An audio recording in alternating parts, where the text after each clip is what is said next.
You have to be on my last nerve if I am agreeing with Christina and Man Bun.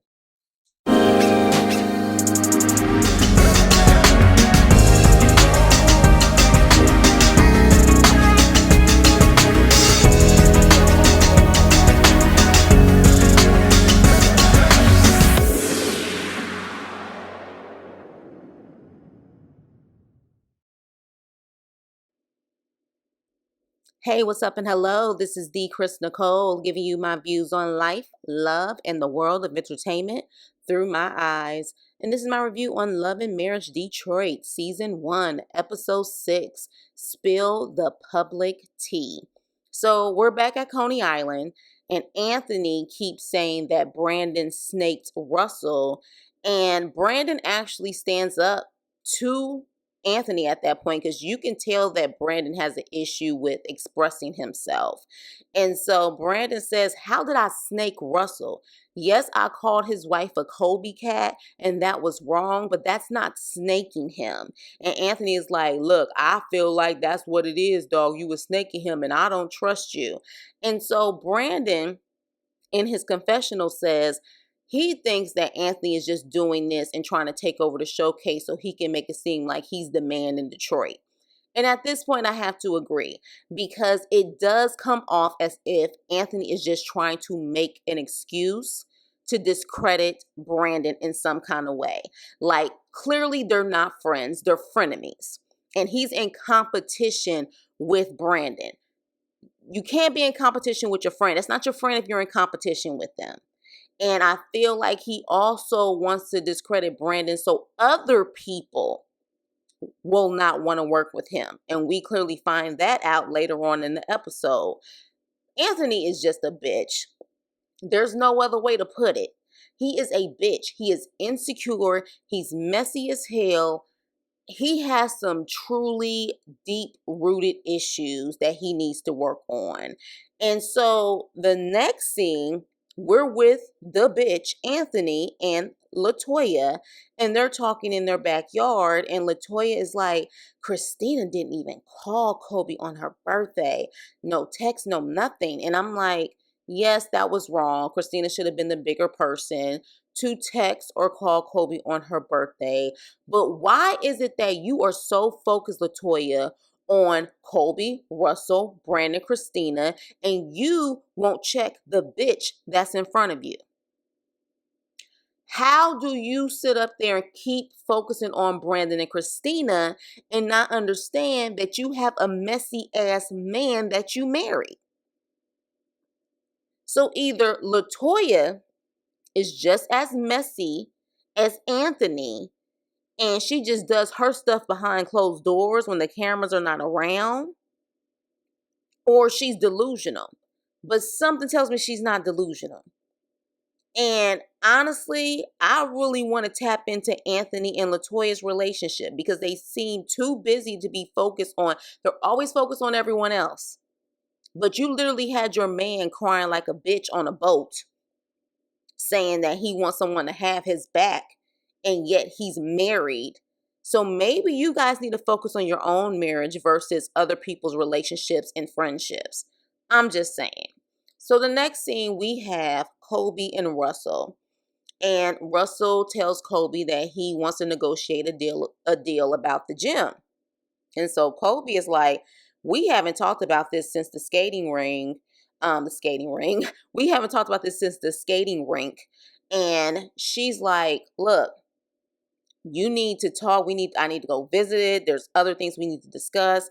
And Russell agrees. He's like, "Yes, right. The financials, we definitely need to talk to the accountant about that."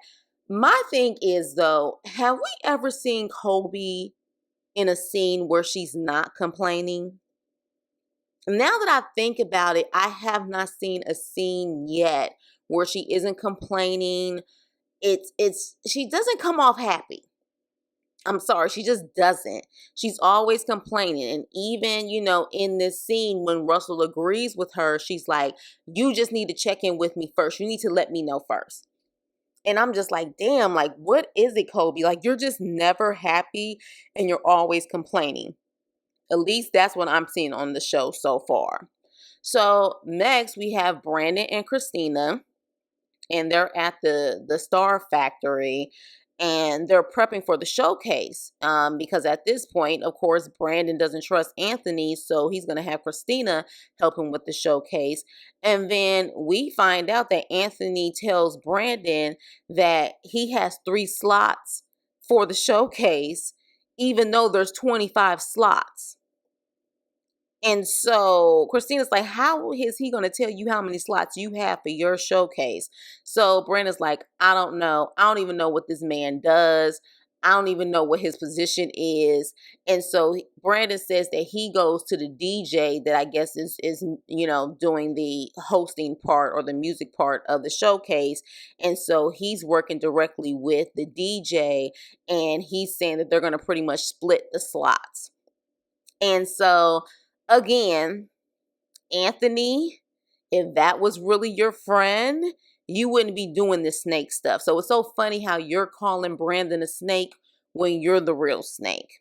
So next we have Kobe talking to her friend, I think Chelsea is her name, about her communication issues with Russell. And, look, I get when it comes to big purchases, you definitely need to speak to your significant other. And my thing is, he said that you're right about the financials, Kobe, and how you guys need to make sure that everything is financially, it makes sense before you purchase the gym. I just don't understand why you keep bitching. Like, it's over. Like, some things, and you just have to let go and move on. And you just keep poking and poking and poking about the same stuff. And it's almost coming off like you're a big ass baby and a spoiled brat, and you need to grow up. That's the way it's coming off. Sorry. So next, we have Christina, and she meets with a publicist by the name of Brittany Brown, who I guess is like a big publicist in the Detroit area. And so we find out that man-child bitch-ass Anthony apparently told this publicist that Brandon and Christina don't even rock with her like that. So he tells this publicist that, Christina and Brandon don't even like you. Again, trying to put those little things in people's ears to where they wouldn't want to work with Brandon and Christina. You're shady as hell. Because here's my thing. If Brandon and Christina's character is questionable, let people figure it out on their own. It will eventually come out. People will always eventually show their true colors. That's why sometimes it's not worth you trying to push the point. Step back and sometimes allow people to show their ass so people can see it for themselves. So for him to claim that's his boy and he's about Black empowerment and all of that stuff, that's not Black empowerment, and that's clearly not your boy. Anthony, like, you are truly the villain of this damn show. So the girl Brittany, she says, well, he said that neither one of you guys rock with me. And then he said that Brandon said that, he doesn't even like me. And so Christina says, well, what about Russell and Kobe? And Brittany was like, well, he didn't mention anything to me about Russell and Kobe. He just mentioned you and Brandon. And so at this point, Christina's like, this little MFer, like, he's really trying to mess up my business. And so after that, we go to Russell's Bible study, which I was just like, really? Why y'all bringing the Bible into this? This is not about to be a Bible study. And then they literally had their Bibles. And I was just like, this is about to get real ratchet, real emotional. And y'all got the Holy Bible in front of you. Like, great. Just classy. Okay. So Russell, again, which is the man, the man in this group, he pretty much says, look, that Kobe cat word is not about to break up this friendship. Like, I forgive you. Like, let's move forward. And Brandon's like, yeah, man, I love you. You know what I'm saying? We've always had a good friendship. And I'm just like, damn, finally some common sense, like, because it wasn't really that serious. It wasn't. And so at that point, Russell claims that Christina called him and said that Anthony was throwing Russell and Kobe's name under the bus to a publicist. And so I had to flash back and I'm like, wait a minute. Christina, when she had that conversation with Brittany, Brittany specifically said that Anthony didn't say anything about Russell and Kobe. So I was like, at that moment, if Christina did say that, Christina was trying to do some get back with Anthony because it was clear that Kobe and Russell's name was not mentioned. And so Russell's like, look, Anthony, what's going on? Because, Christina came to me about this. And Anthony's like, I didn't say anything about you and anything about Kobe. I actually spoke to Brittany, and Brittany was saying that she was working with Christina. And I said, well, that's interesting because they don't rock with you like that. They said they don't rock with you like that. And so Brandon is looking like, what? Like, I didn't say anything like that. And Anthony at that point goes into complete emotional breakdown mode like he did on the boat. He's like, come on, man, don't lie. Don't lie in my face, man. Don't do it. Just don't lie in my face. And Brandon's like, I don't remember saying anything like that. And so Anthony, of course, being the messy, emotional bitch that he is, he's like saying, no, man, you don't be lying. And then next thing you know, Brandon's like, even if I did say that, what do you get out of it by telling her that? And Anthony's like, I told her that because that's my friend. And at the end of the day, somebody on my team, and if somebody's on my team and somebody's saying that about her, I got to let her know. Actually, no, you don't, because here's the thing. It's business. Do you know how many people do business with someone and they don't even get along with them? It's business. It's a check. Business should not be personal. You're making it personal because you're a bitch. At the end of the day, I'm sure there's a lot of people that she has done PR work for that may not necessarily care for her or was probably talking behind her back, but she shouldn't care and neither should you. It's about business. And if that's your boy and if that's your dog, why would you even go back and be a bone carrier and tell her something like that? It doesn't make sense. And Anthony, more and more, again, you are truly coming off like you are the damn problem. I can't believe I am actually saying that Christina and Man Bun got a damn point.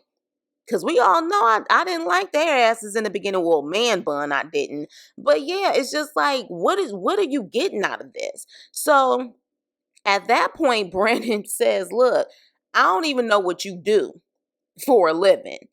And so Anthony at that point flips out. Little boy, please. Little boy, please. Like, what stars done came out of the Star Factory? And I'm thinking like, well, what stars have you created, Anthony? Like, you did mention you work for Live Nation in the first episode, but you never told us what you actually do for a living there. And what stars have you created? What have you done?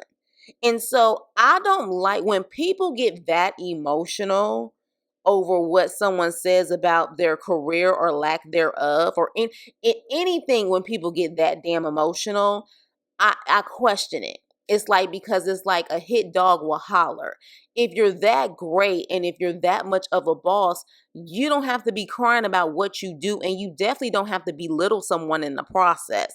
He kept belittling Brandon like he did Christina's friend at that wine tasting. He was like, little boy this, little boy that. You can't come close to me. This and this and that and that. And I was just like, really?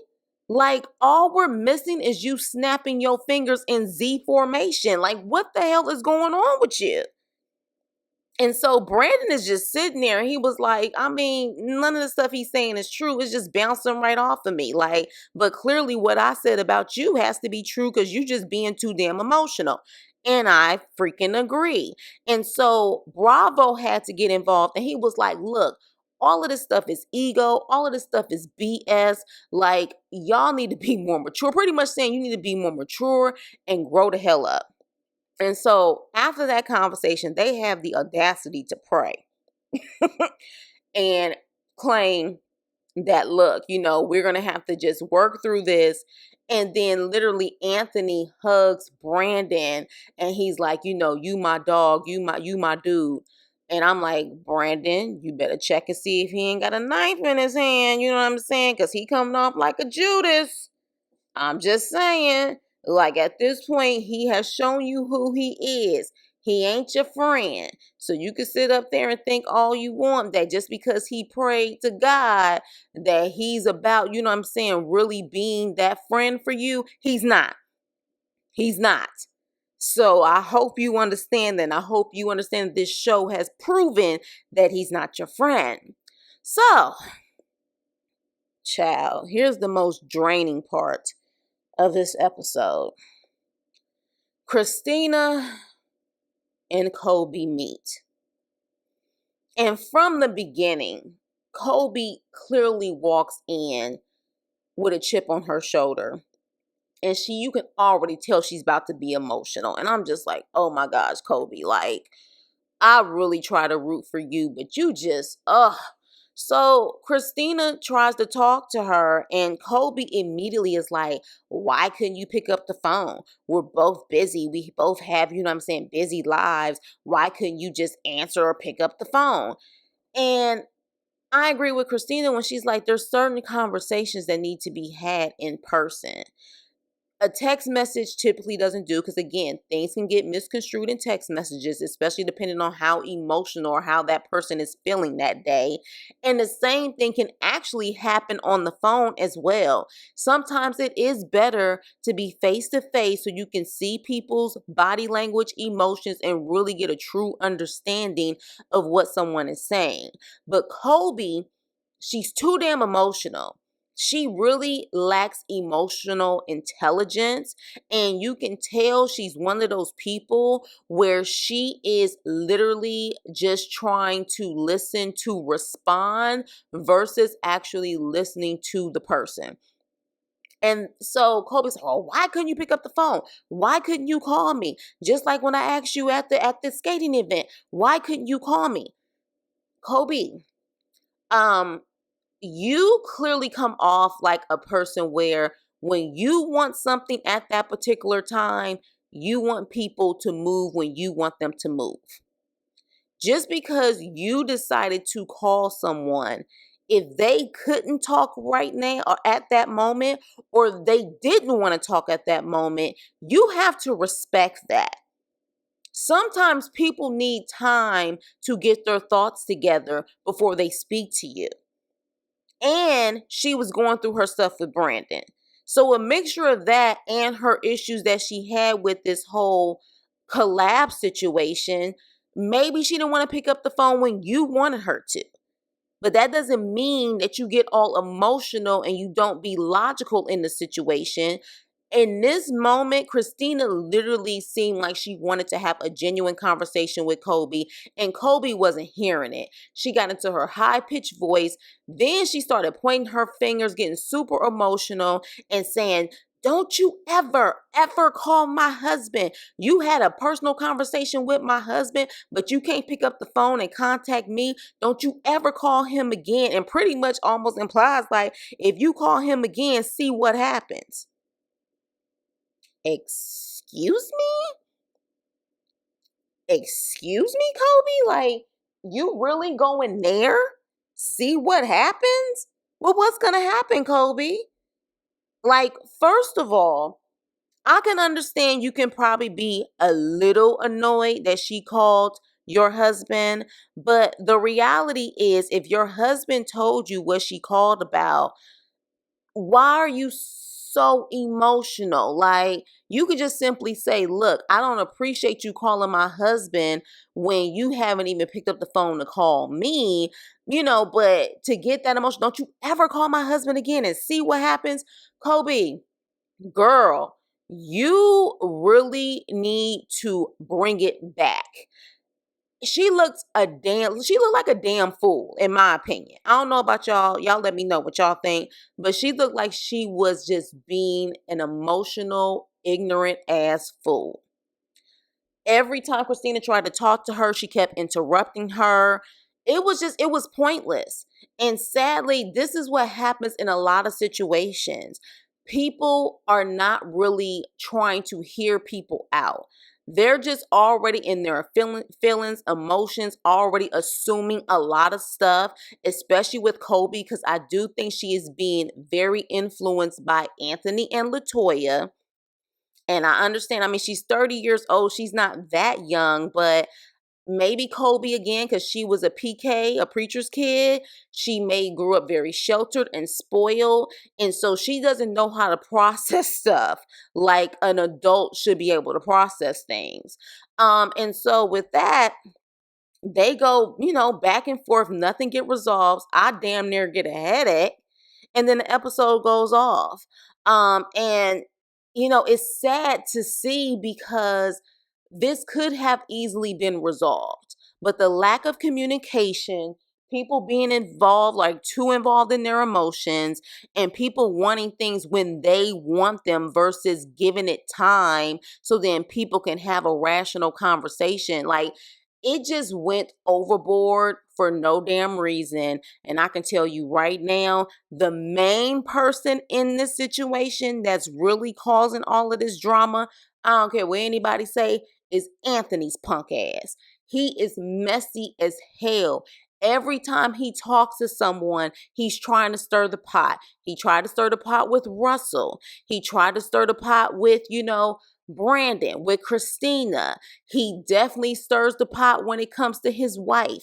He is messy as hell. Latoya needs to check her man. If Anthony didn't say half the stuff that he said on this show, a lot of this drama wouldn't have happened. But yet it's always Brandon and Christina. Get the hell out of here.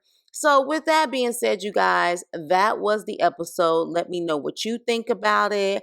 Please like, share, and subscribe, and I will see you on my next video.